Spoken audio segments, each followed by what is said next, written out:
Hello students, আমি Nitish sir জ্ঞানজ্যোতি coaching সেন্টারের পক্ষ থেকে তোমাদের প্রত্যেককে জানাই আরো একবার স্বাগত।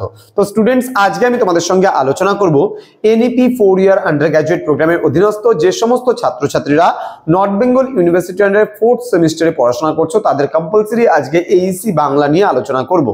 ক্লাসটি শুরু করার পূর্বে তোমাদেরকে বলে রাখি, যারা এখনো আমাদের চ্যানেলটিকে সাবস্ক্রাইব করোনি তারা অবশ্যই চ্যানেলটিকে সাবস্ক্রাইব করে পাশে থাকা বেল আইকন অল প্রেস করে রাখো, যাতে নেক্সট টাইম থেকে কোনো ভিডিও আপলোড করলে তার নোটিফিকেশন তুমি সবার আগে পেতে পারো।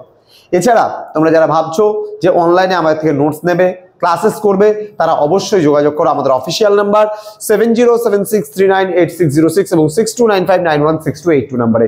তোমাদের টোটাল কোর্স ফি দাঁড়াচ্ছে শুধুমাত্র 1199 রুপিস। এই 1199 রুপিসের বিনিময়ে তোমরা পেয়ে যাচ্ছ আমাদের কাছ থেকে সম্পূর্ণ প্যাকেজিং নোটস। ওকে, তোমরা মেজর পেপার পাচ্ছ 3টে, মাইনর পেপার পাচ্ছ 1টা, এইসি কম্পালসারি পেপার পাচ্ছ 1টা এবং তোমাদের এমডিসি পেপার আছে সেটাও পাচ্ছ। সব মিলিয়ে টোটাল 6টা সাবজেক্ট মাত্র 1199 টাকার বিনিময়ে তোমরা আমাদের কাছে পড়তে পারছো। চলো শুরু করছি আজকের ক্লাসটি। সবুজের অভিযান থেকে একটা অতি গুরুত্বপূর্ণ টপিক নিয়ে আজকে আলোচনা করব। কোশ্চেনটা হচ্ছে, চিরযুবা তুই যে চিরজীবী কোন কবিতার অংশ? চিরযুবা ও চিরজীবী বলার কারণ কি? তাহলে আমাদের প্রশ্নটা কি সবুজের অভিযান থেকে একটা ছোট প্রশ্ন, চিরযুবা তুই যে চিরজীবী কোন কবিতার অংশ? চিরযুবা ও চিরজীবী বলার কারণ কি?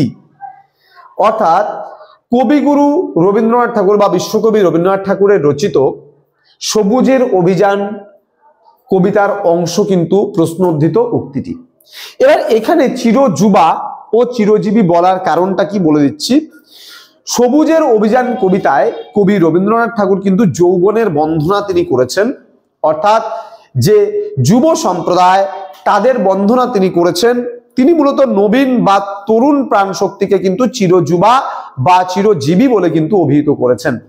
অর্থাৎ তাদেরকেই, অর্থাৎ যে কি বললাম, নবীন সম্প্রদায় বা তরুণ সম্প্রদায় যারা রয়েছে, এই নবীন বা তরুণ সম্প্রদায়কেই কিন্তু তিনি চিরযুবা এবং চিরজীবী বলেছেন।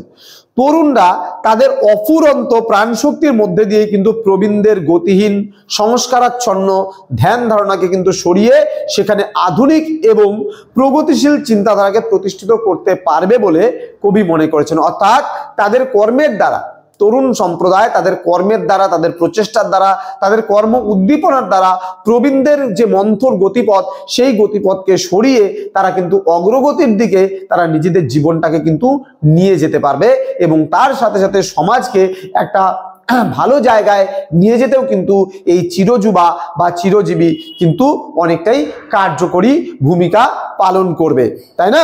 তো বলছে যুবকরাই তাদের অসীম প্রাণ শক্তির মধ্যে দিয়ে জরাজীর্ণতাকে ঘুচিয়ে দিতে পারবে এবং সমাজকে সংস্কার মুক্ত করতে পারবে। এই কারণেই কবি নবীনদের উদ্দেশ্যে এই চিরযুবা এবং চিরজীবী এই কথা দুটোর উল্লেখ করেছেন।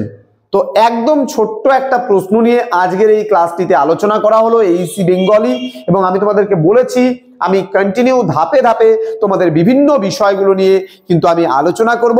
এবং আমাদের এখন এই সবুজের অভিযান, এটা আমরা লাইভ আলোচনা করেছিলাম ক্লাসে কবিতাটা নিয়ে, যেটা আমি তোমাদেরকে শেয়ারও করেছিলাম লিঙ্কটা, যেটা আমাদের নিহারিকাস অ্যাক্টিভিটিস বলে যে চ্যানেলটা আছে সেখানে তোমরা দেখতে পারো। সরি নিহারিকাস অ্যাক্টিভিটিস নয়, আমাদের জ্ঞানজ্যোতি বলে যে চ্যানেলটা আছে সেই চ্যানেলে তোমরা ভিজিট করতে পারো। সেখানে আমরা সবুজের অভিযান কবিতাটির লাইভ ক্লাস কিন্তু আমরা দিয়েছিলাম এবং তারপরে আমরা ধারাবাহিকভাবে এর প্রশ্ন উত্তরগুলো নিয়ে কিন্তু এখন তোমাদের সঙ্গে আলোচনা করছি ধাপে ধাপে।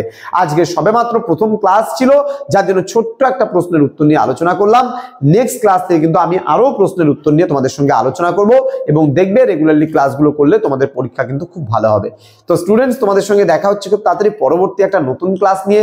তোমরা প্রত্যেকেই ভালো থেকো, সুস্থ থেকো। Thank you so much. Thanks for watching after all. Thank you.